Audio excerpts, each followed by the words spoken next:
Bonjour à tous, nous sommes ici dans le couloir d'accès pour les joueurs vers le terrain. C'est aujourd'hui la finale du double et on va essayer de les rattraper. Si vous voulez bien me suivre, on va essayer de les avoir juste avant le match. Ça va être difficile.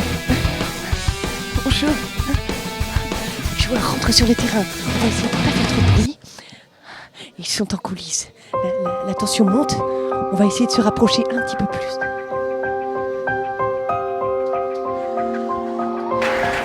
Chers téléspectateurs, nous sommes au cœur du chaudron. Oh, il parle français. Il parle anglais aussi. Je pourrais tendre la main et presque les toucher. J'ai le cœur qui bat à 1000.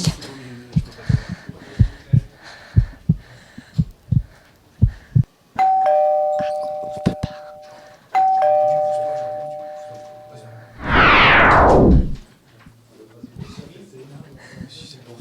Je suis émue. Incroyable. Silence dans la salle.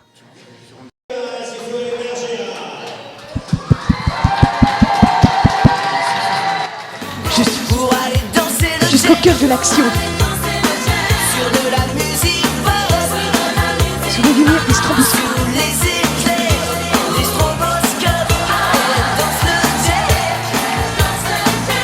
Incroyable. Messieurs, dames, nous sommes sur le cours central de la salle Colette-Besson, dans le chaudron, au cœur de l'action. Le match ne va pas tarder à commencer. L'ambiance est à son comble. Il y a énormément de monde. Les tribunes sont pleines. Pour vous, je vais goûter un petit peu de nourriture, voir à quoi ressemblent les raisins secs que peuvent manger les joueurs de tennis. Un petit point Fashion Week sur cette semaine de l'Open. Vous avez pu le remarquer, cette année, le fluo est à l'honneur. Preuve en est les couleurs des t-shirts de nos amis en face de l'autre côté du terrain. Bon, je ne sais pas si on peut dire que c'est une couleur qui leur va parfaitement. Moi-même, je n'aurais peut-être pas choisi cela. Mais souhaitons-leur bonne chance. Peut-être que c'est une couleur fétiche. On essaiera de leur demander après le match. Quant à leurs adversaires, ils ont choisi plutôt une tenue sobre. Sans doute reviennent-ils de Wimbledon. Et peut-être qu'ils n'ont pas pu changer de t-shirt en cours de route. Voilà, en espérant que cela leur porte chance également. Comme vous le savez, qui dit match international dit arbitres internationaux, arbitres officiels.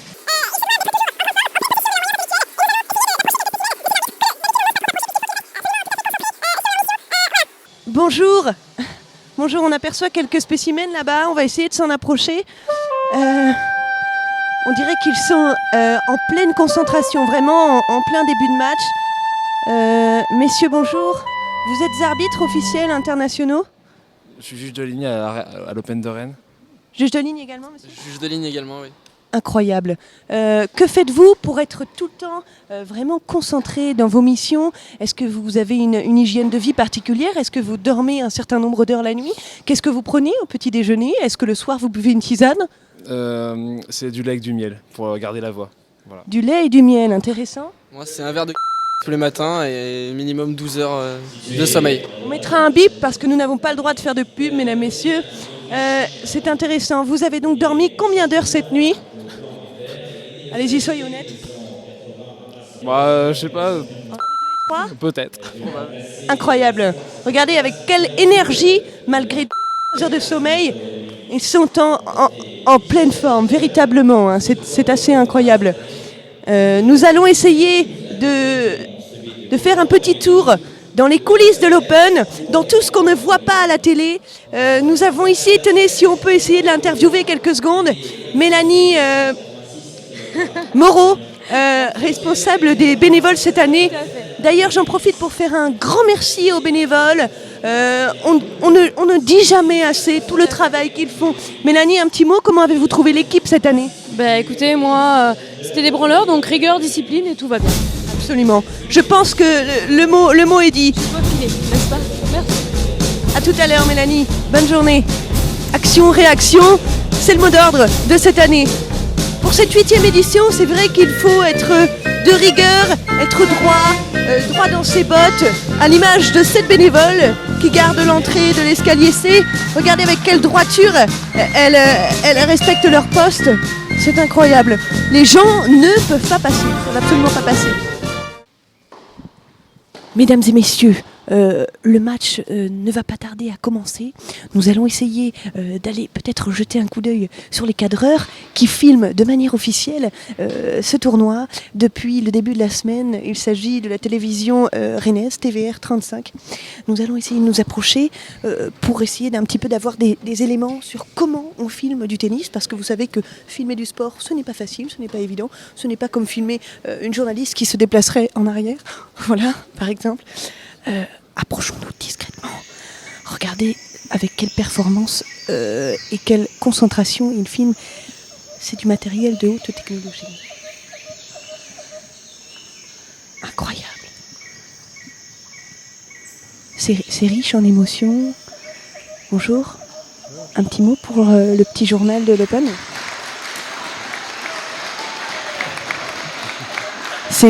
Non, ça se passe de mots, je pense. Oui, ça se passe de mots. Non, ça se passe de mots. On va peut-être avoir un deuxième avis sur la question.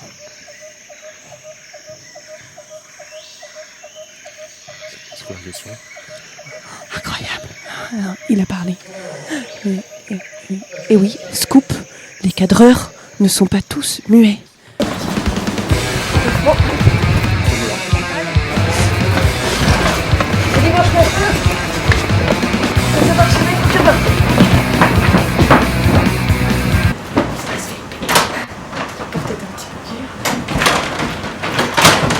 C'est bon.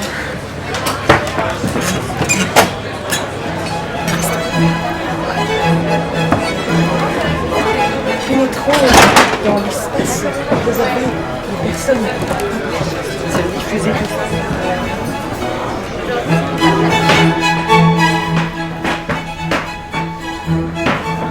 C'est dégagé. Nous avons passé par ce passage. Là, nous sommes sous l'accès des joueurs, le salon sous lequel nous étions tout à l'heure. Juste à côté de nous se trouve le terrain. Ici, il y a des bureaux, des salles de presse et il y a également le salon des kinés. Nous allons voir si les joueurs sont dans le salon des kinés. Bonjour, directeur du tournoi. Bonjour, directeur. C'est ici. On dirait que les joueurs sont absents. Peut-être pourrions-nous éventuellement discuter avec un des kinés. Est-ce qu'un de vous, messieurs, serait disponible pour dire un petit mot ?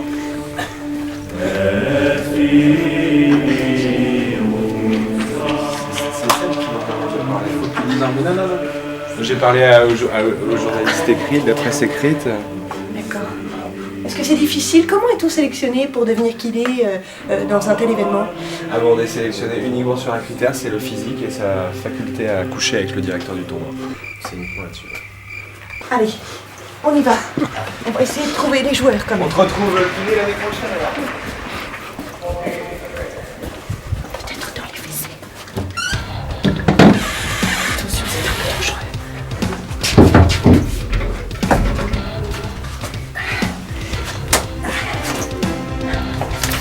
Laissons-moi. Oh mon Dieu, laissez-moi dormir.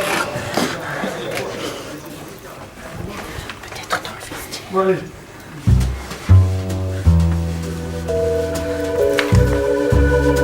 Malheureusement non, mais regardez les traces de leur passage. On peut voir ce tableau sur lequel ils ont pu élaborer leur stratégie de match. Voilà, je ne sais pas si vous y comprenez quelque chose, vous. Moi, a priori, absolument rien. Mais voilà, on peut voir ici noter En anglais, don't speak, just play, qui veut dire surtout rester concentré, manger 2-3 bananes au changement de côté, mais vraiment rester dans le match. Traduction approximative. Ils ne sont toujours pas là, car oui, nous avons repris notre quête, nous sommes toujours en train de chercher les joueurs qui vont s'affronter tout à l'heure pour la finale. Il semblerait, nous avons ouï dire, qu'ils se trouvent dans les locaux. Bon, nous allons à nouveau reprendre notre parcours de tout à l'heure et essayer de les trouver. Il me semble, mon petit doigt me dit qu'ils seraient peut-être derrière cette porte. Nous allons peut-être l'entrouvrir à nos risques et périls.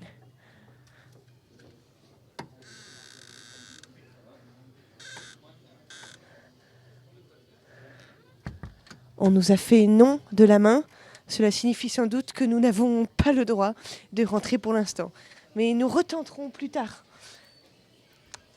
S'ils nous disent non, c'est que les joueurs sont là. Le suspense est à son comble. Voici le cordeur du tournoi. Il s'agit de Bruno. Bruno en est... Est-ce que vous pourriez nous dire à combienième raquette vous êtes depuis le début de votre carrière? Début de carrière, au moins 15 000 raquettes. Impressionnant. 15 000 raquettes, mesdames, messieurs. Est-ce que vous pouvez nous dire votre record de vitesse de cordage? 11 minutes 10. La dernière fois que j'ai cordé une raquette, j'ai mis à peu près 1h20. Est-ce qu'il y a des techniques particulières, je veux dire des petites choses à savoir pour exercer ce métier? Par exemple, si moi je veux devenir cordeuse, qu'est-ce que je peux faire? Apprendre à corder d'abord. Ensuite, bien utiliser ses mains, parce que utiliser ses mains, c'est le plus important. Ah. Merci. Regardez avec quelle vitesse il exécute ses gestes. À qui appartient cette raquette, Bruno? À moi. Bon, eh ben, nous qui pensions avoir un petit scoop, il paraît que Nicolas Mahut est très regardant vis-à-vis de ses raquettes, hein, presque maniaque. Comme tous les joueurs, c'est leur outil de travail, donc ils en prennent soin. Et il leur faut que l'attention soit idéale pour pouvoir jouer. C'est pas faux. C'est pas faux. Eh bien écoutez Bruno, merci beaucoup. Et bon courage. Allez, à tout à l'heure. On va essayer de voir qui est à la buvette. Normalement c'est Solange. Ah! Eh oui, c'est Solange. Solange est là, comme tous les ans, fidèle au poste.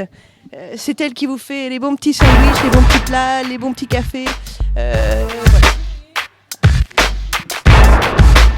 Et 2 mars, ce professionnalisme de chaque instant. Il y a plus des lions, des twists, des Kit Kat. Nous sommes dévalisés par le succès de nos produits. On est dévalisés. On est dévalisés, voilà. On est dévalisés, voilà. Merci monsieur. Donc ça vous fait 2-3 euros, s'il vous plaît.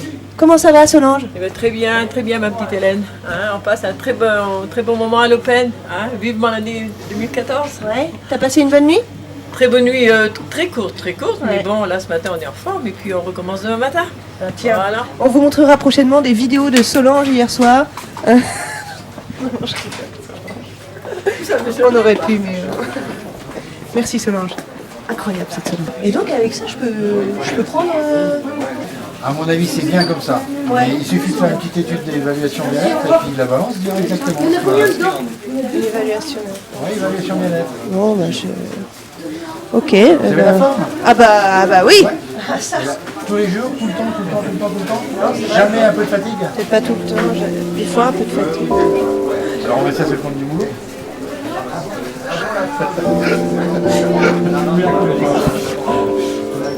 Il faut qu'on aille à la billetterie. Là. Excusez-moi, je suis un petit peu retournée par ce qui vient de se passer. Nous allons pénétrer dans la billetterie. C'est là où les gens viennent retirer leur précieux sésame qui leur permettra d'accéder au cours et donc de pouvoir voir la finale. Allez-y. Il commence à y avoir un petit peu de monde. Beaucoup, c'est bien. Beaucoup. Ça bosse.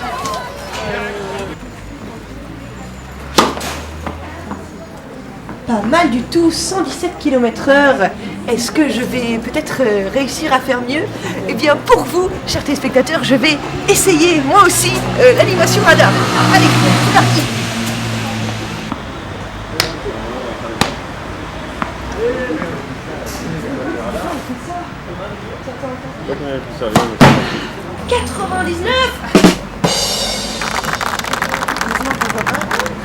Incroyable, j'ai fait 99 km/h, record à battre.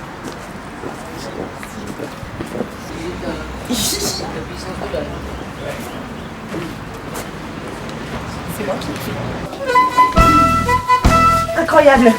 Mesdames et messieurs, nous captons sur l'instant la plus grande fan de toute l'histoire de l'Open de Rennes.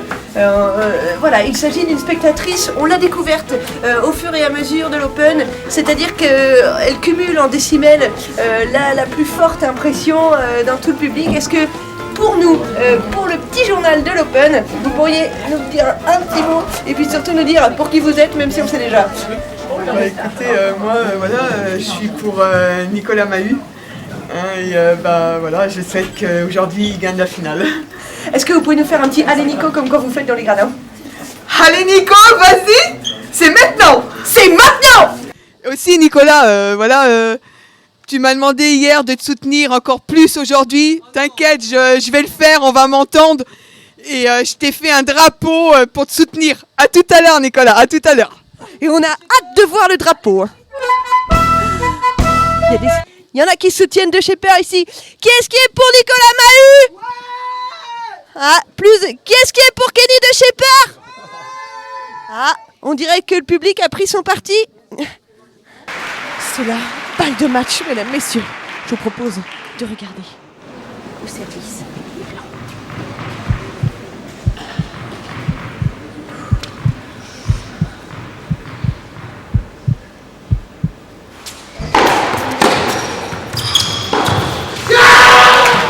Et voilà, nous assistons en direct à la victoire de l'équipe Marac Mergo. Bravo à eux. Eh bien, on voit que les joueurs gagnants ne se mouchent pas du coude. En tout cas, en ce qui concerne la petite amie, c'est pas mal. Hello. Hi. Hi. You are the girlfriend. Yeah, I'm his wife. Wife. Okay. Congratulations. Thank you. Are you happy? Yes, of course. Oh, it's Yeah, great. You can see. Yes. Yeah. I can see your smile Yeah. today. Yeah. Enjoy. Thank you. Thank you. Une interview de la copine. Quelle belle finale. Vraiment. Tous les enfants se...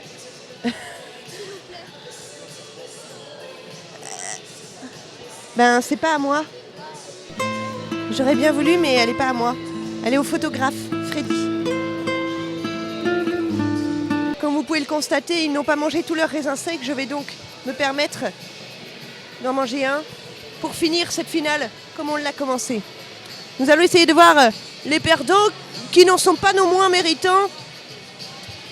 Essayer d'avoir quelques mots de leur ressenti dans ce moment.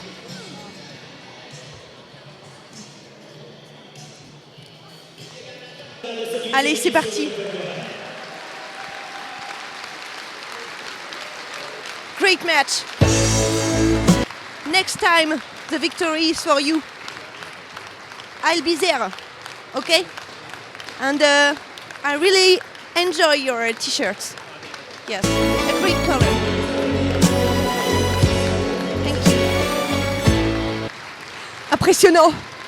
J'ai pu discuter avec les finalistes du double.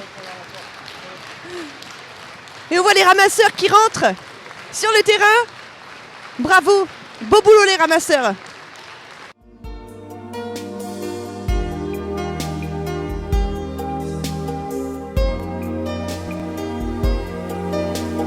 Marco se n'è andato e non ritorna più. Il treno delle 7:30 senza lui è un cuore di metallo senza l'anima.